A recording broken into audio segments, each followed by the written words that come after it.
This aircraft actually had its first flight at the end of August. It has a complete interior. I flew here on the aircraft, very comfortable. It has an additional living space over and above what the G500 offers, and also offers additional range.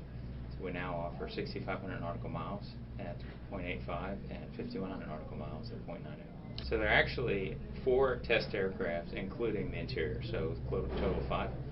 And each one of those aircraft has started in the test program since December of last year, which was the anniversary of the Wright brothers' first flight. And then subsequent to that, we've added additional aircraft roughly within 2 months of each one of the previous flights, bringing the total up now to 5 aircraft. We have a lot of technology built into the aircraft. We offer the Symmetry flight deck, which includes the active control side sticks, the Honeywell system, as well as the touch screens. We also offer the data concentration network, which saves a tremendous amount on the data that is actually utilized throughout the aircraft.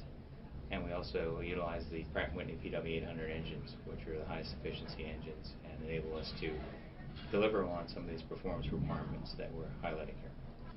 So the investments that we have made have included a tremendous amount in our labs in the Research and Development Center campus.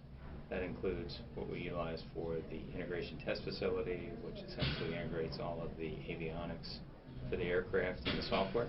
We also use what we call an iron bird, which is actually an aluminum bird, but it essentially takes all the electromechanical hydraulics and incorporates them into the avionics ends as well in order to check out the flight control system, the landing gear, and the systems in the cockpit. It's the typical Gulfstream customer, which is all the above. It's the Fortune 500, it's heads of state, it's private individuals. But I would say that this aircraft fits into the same category as the other Gulfstreams as far as the customers and the customer base. So in evaluating the market segment, these aircraft fit in nicely, and the range and capability of these aircraft. The size of the aircraft is designed to be larger than 450, 550, but less than the 650. Essentially, that's to balance the performance of the aircraft as well as the comfort of the aircraft.